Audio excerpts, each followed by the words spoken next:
Okay, so this is my first video. I started a blog recently on cooking and nutrition. I had started this video a little bit earlier and somehow I managed to delete it. And we're not going to be starting over again, so I started off with just 200 mils of warm water in this bread recipe, and I added in 6 grams of dried yeast. So it's been going for a couple minutes, so I'm going to bring you in so you can have a look at what's going on. You can see that the yeast is starting to ferment, and little bits of it are rising to the surface. This is exactly what we want. So I'm just going to let it go for a little bit longer, and then we'll get started on the main part of the recipe.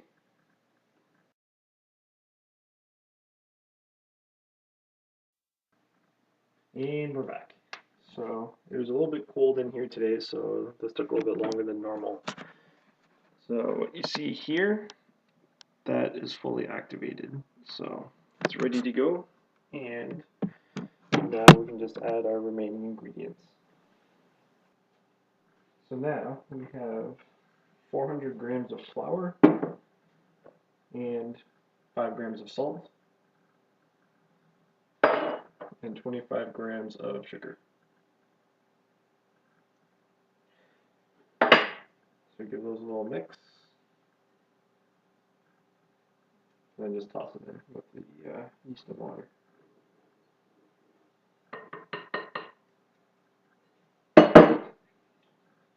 We also have 50 mils of oil and 1 egg.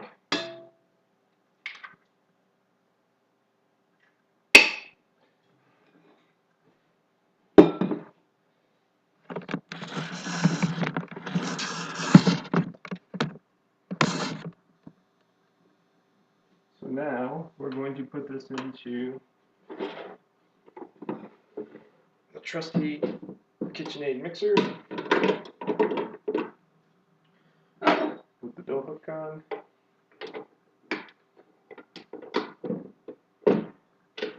And then just let it.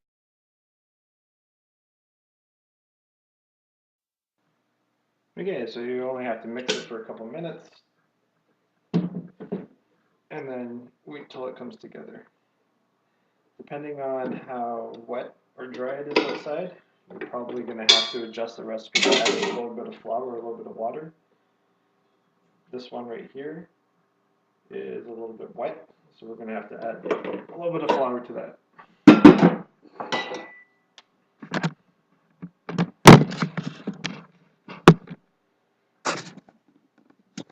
So, we get a little bit of flour out of my bag here.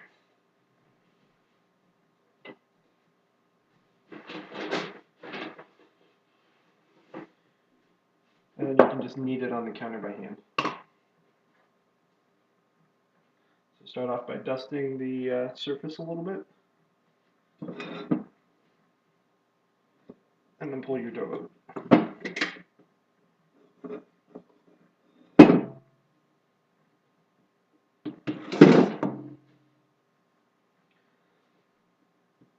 So the whole purpose of kneading is to develop the gluten strands, which is what gives the bread its strength. So what you're going to do here is just kind of fold the bread onto itself. So you can see right now that it's a little bit soft. It's going to stiffen up a little bit by the time we're done.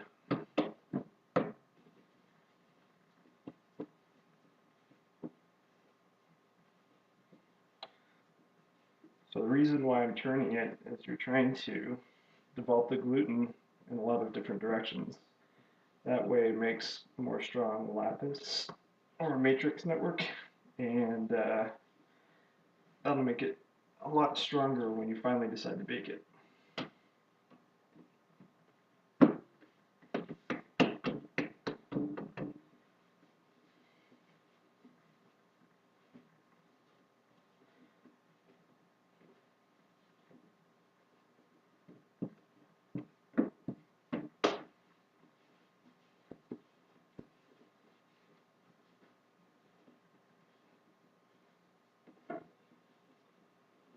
Okay, so now you can see it's starting to come together. So now what we want to do is just roll this into a nice little ball so that it can proof. So here's our dough ball. When you poke at it, it should spring back. Just like so. So that's when you know it's good to go. So then just take a bowl, add a little bit of spray oil so it's easy to get out.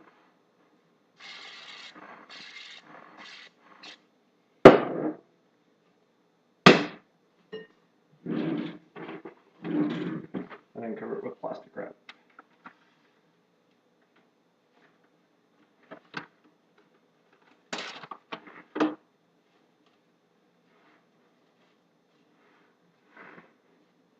So now you just have to leave it until it doubles in size. Could take 2 hours, 3 hours. Sometimes I leave it in the sun and it goes a little bit faster that way. It's a little bit cool today, so I'm probably going to do that.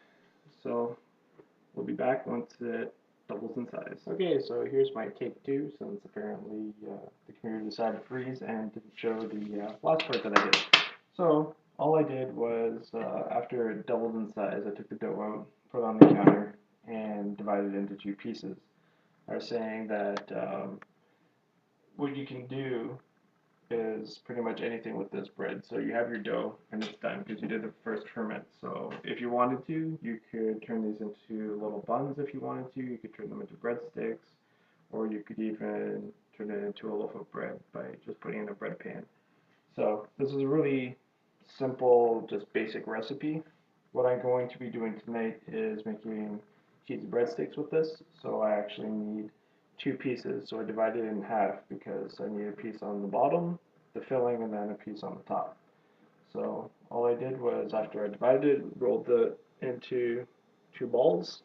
So now I'm just going to let them sit on the counter, and then I just have to cover them in plastic so that they won't dry out. So I just want to loosely cover this with plastic. And then, once the dough has had a little chance to relax and rise a little bit, I'll be able to turn it into the final product. And there we go. Okay, so now our doughs have had a chance to relax and rise a little bit. So you can see how big they are now compared to how they were before.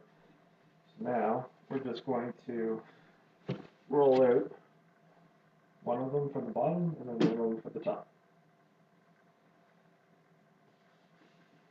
So make sure you dust the counter really well with some flour. It's really annoying when you try to do these and it's all stuck down.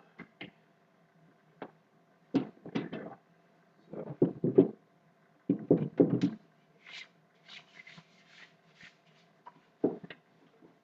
you want to roll this out until it's about a millimeter thick.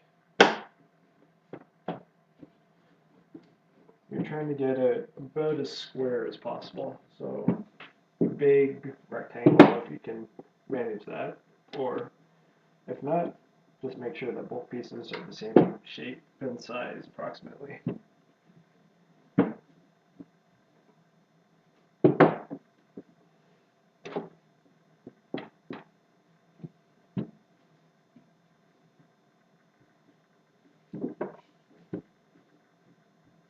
There we go. So if I tilt it down, you should be able to see. There's my dough right there.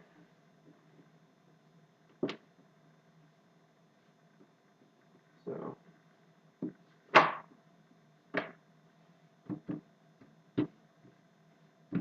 there's one piece. So now I just have to roll out the second piece. So piece number 2 is going to be exactly the same as what I did for number 1. Okay, so now I have 2 pieces that are pretty much the same size. So I'm going to take my trusty little water bottle here and just spray the surface.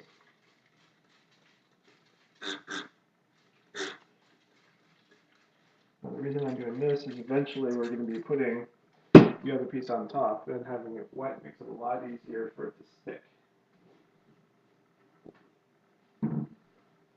Now I'm just going to take a little bit of salt and sprinkle it onto the surface.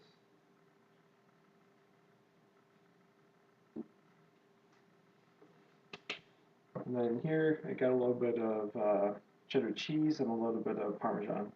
So this is just what's going to go in the middle here.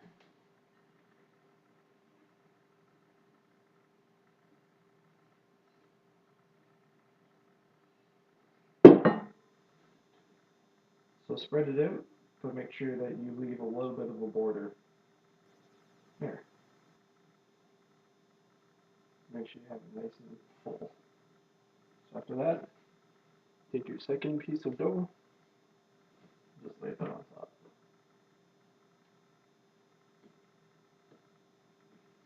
So overlay it the best that you can, and then just press down on the edges.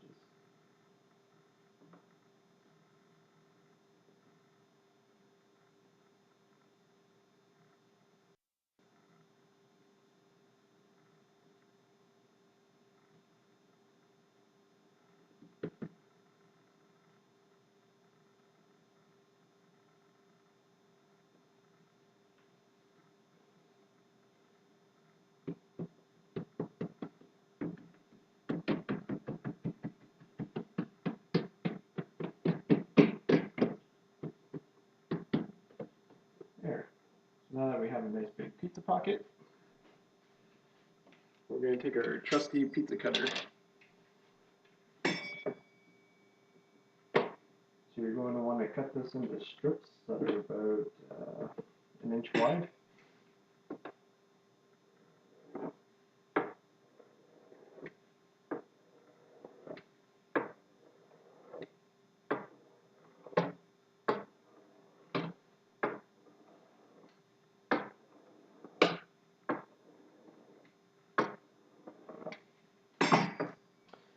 Alright, now what you're going to want to do here is you take each one of these pieces and you just twist it.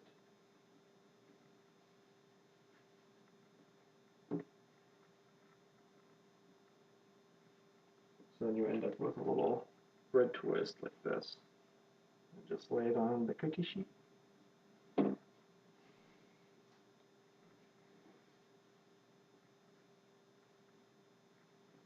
Usually when I do this, some of the cheese falls out, so don't be too worried about that.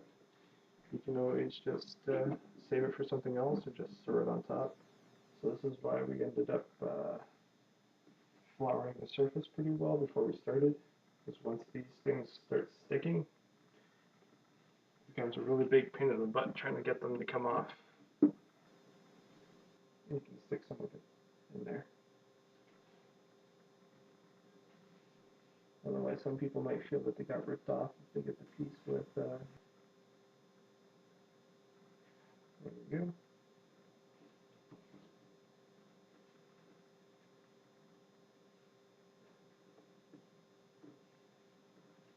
There.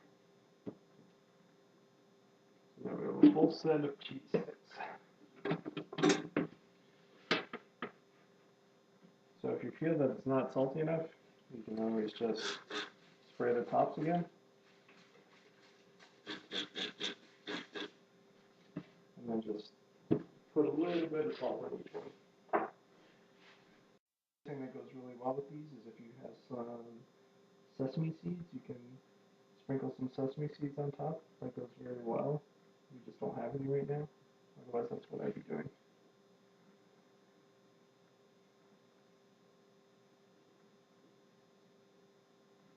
There we go. Now, since this is a soft dough recipe, a little bit of fat in it because of the oil and the egg.